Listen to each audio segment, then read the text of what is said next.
Welcome back to Super Mario Galaxy 2. Look, no comet. Oh, thank God. No, but We'll be doing it later, though.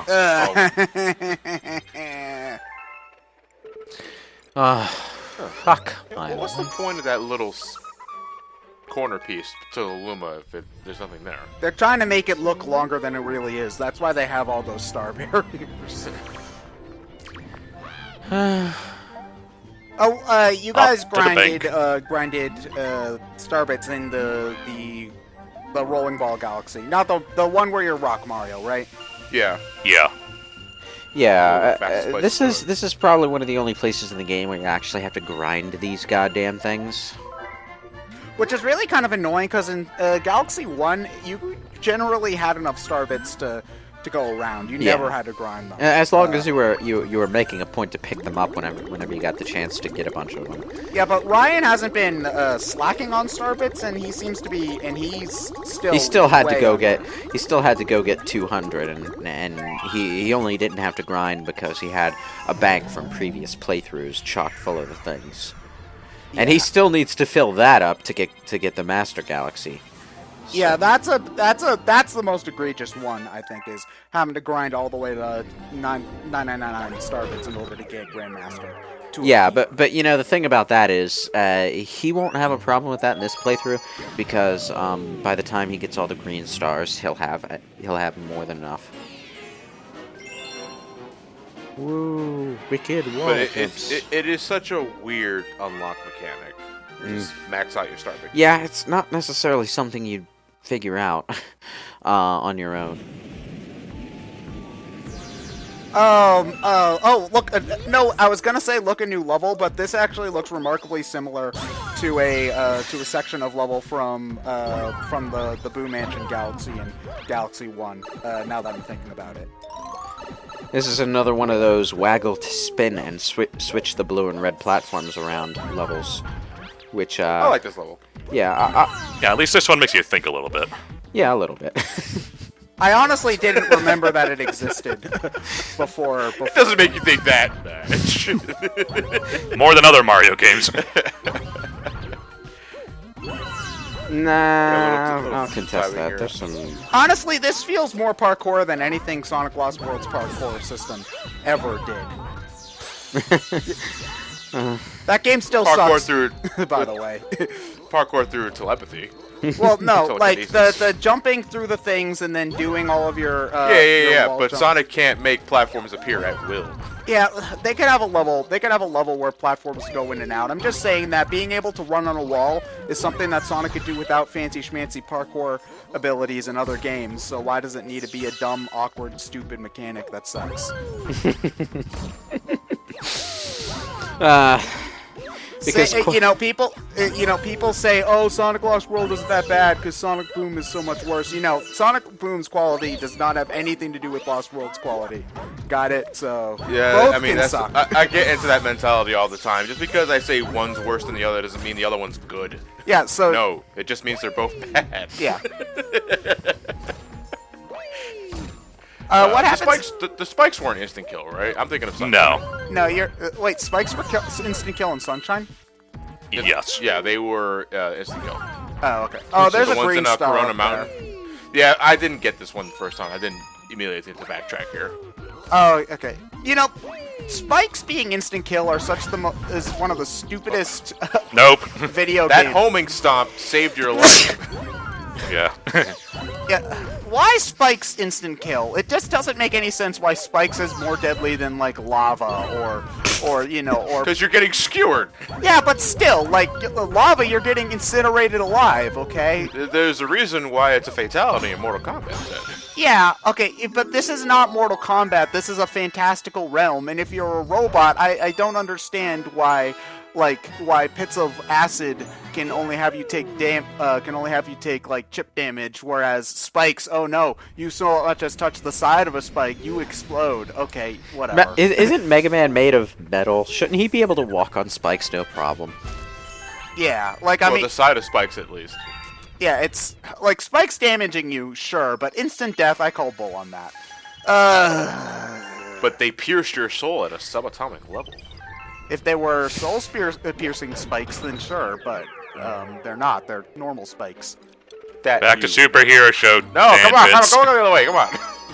God damn it. He already left. Well, I don't watch any. I don't watch any of the DC shows. So, and honestly, Jessica Jones isn't relevant. So I don't isn't relevant at the moment. So we can't really go on about that. Oh god, this is just a speed run. It's basically just the same mission again. Why the hell are we even watching this? There is a Luke Cage teaser up on Netflix, so that's a Oh, thing. they have a teaser up? Yeah, it's just short. It's a short clip from a scene where Luke Cage walks into a gym where a bunch of ruffians are there, and they see him and they freak out because apparently he has a reputation at this point, and they just shoot at him, and they shoot at him, and they shoot at him, and Luke Cage says, "I guess you guys don't really know about me, huh?" And then he says he's sick and tired of buying new clothes. Like, Only other news I can think of is that Netflix continues to tease us about a Young Justice season 3.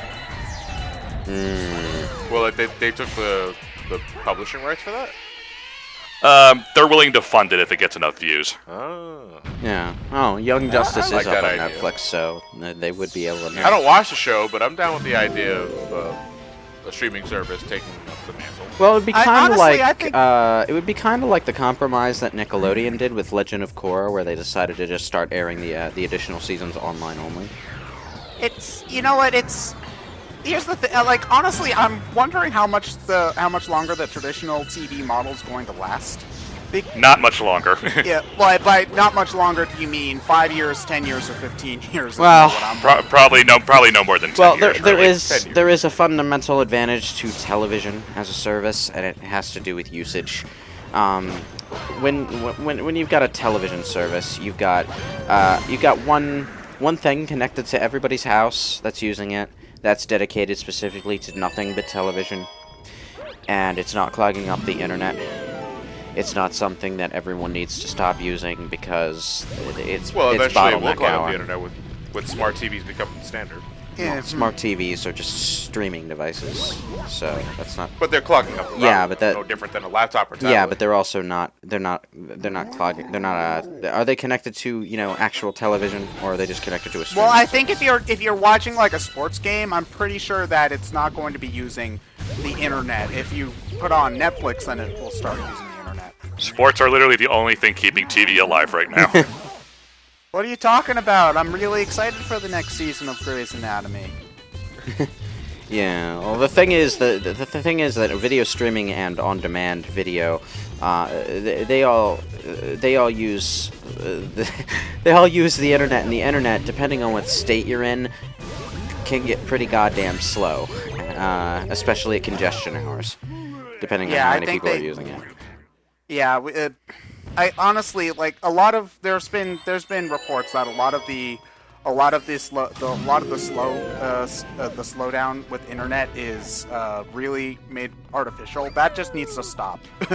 Well, that's because Comcast is throttling and data capping everyone until they'll have to buy, Comcast's cable service. Yeah, that's another thing. A lot of the internet providers are also, they have. Isn't it a monopoly? Well, Regional monopolies, oligopolies, but basically yes. well, there's both Verizon and AT&T, though, isn't there? So. That's a different service altogether. We're talking strictly just ISPs. Yeah, okay. internet. Yeah, but there's both Comcast and Verizon for internet. So I'm Yeah. sorry, I'm being Yeah, but they don't compete in each other's markets. Yeah, but here's the thing, okay? The internet has to have a physical setup in a given area. So whatever company is going to compete has to have a physical setup in that area. Like, Oh, okay, so they have to. Fuck you, Boulder guys. We're talking Verizon. I see. So they have to be able to buy a server room big enough to hold the No, fuck no, ton of they computers have- need us. No, like the actual cabling. Yeah. Yeah, they have to buy a whole bunch of cables for everybody's houses. Okay.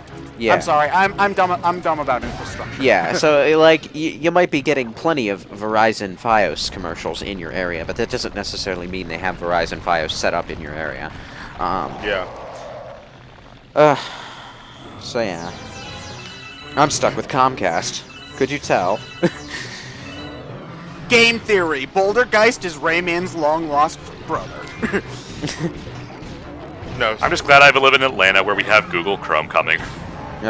Not to my particular house, but it's coming, which is forcing Comcast to stop their game. I think you mean Google. I think you mean something other Google, something else than Google. Google Fiber. My Google bad. Fiber, yeah. My Boy, I can't wait for that Google Chrome. Was this My- commentary recorded 10 years ago? Brain fart. Oh man, what are you Brain still fart using? Free brain fart cops. Oh God, you died. Oh, and there's no checkpoints in the. No. There's no checkpoints in Comet, so you had to go all the way back to Bouldergeist. Yeah. You know, these boss fights are okay when you're playing them in Galaxy on their own, because you know, like they finish off a level. They're decent. When you play them all in a row, it really highlights how monotonous most of the bosses in the Galaxy games really are. Well, they're platformer bosses, 3D platformer bosses, which are, you know, it's a funny thing about the transition between 2D platformers and 3D platformers, but bosses became infinitely easier and simpler when platformers went to 3D. It's really quite magical. Well, it's easy because you can just walk around it. Well, there's the added space, and there's just a matter of everything being much more telegraphed.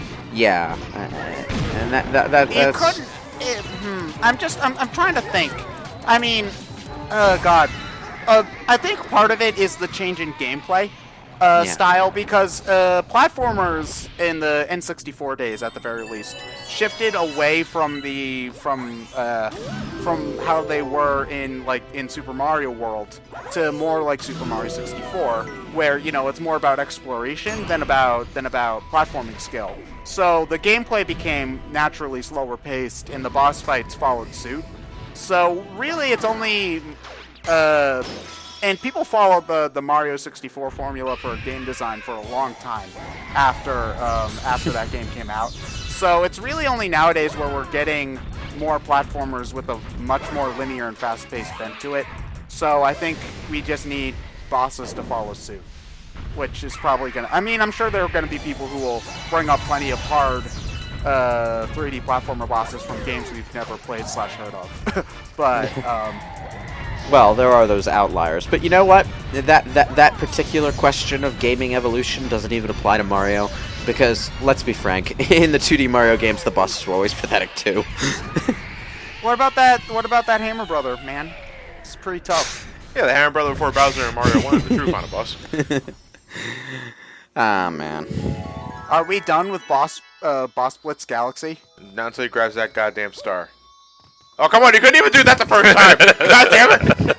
Oh, sorry, gotta do it over again. Man, you know, I don't blame him, though, because by the time you get through that third boss rush run...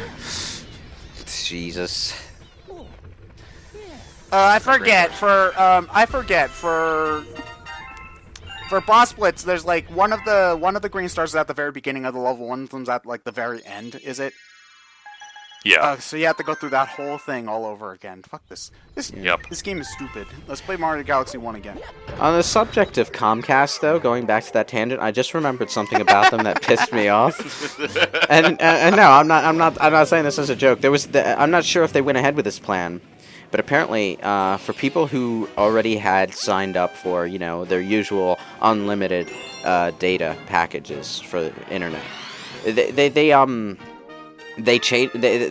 either were going to or have already changed their business model so that if you paid what you would already have normally been paying for Comcast internet, you'd get limited data per month and would get charged for overages on your home internet, charged for overages. And then you could pay extra for the usual unlimited internet. That's basically just price gouging. I know that pretty much. I know that they can't. That companies really can't offer unlimited mobile data anymore because this is gonna sound stupid, but there's only so much bandwidth. Like it's all being shared with phone calls and stuff. So yeah. Yeah. Also phone calls and also like old TV signal. a lot of it is just regular broadcast TV that nobody uses anymore because everybody's got cable or satellite. So But it's just it's like still ABC. there. It's still like ABC and CBS holding on to something that maybe like 5 people use just because it's valuable because they're assholes. So yeah. I forget what I was saying, but. Basically, mobile data. you can wall jump off spikes. You can wall jump off spikes. Okay. Yeah, basically, mobile data is all tied to the cell phone towers, the mobile phone towers. So it's all being used by the same thing. It's all the same signal, and the phone towers can only process so much signal at one time. That's why mobile data has to be restricted. And even if you have more data available to you for that month, you're still going to get throttled all the goddamn time because, well, if it's a busy phone time, like if a lot of people are making business calls, well, your video streaming doesn't take precedence over people's business calls. I'm sorry. Goodbye, Mario. That poor asshole.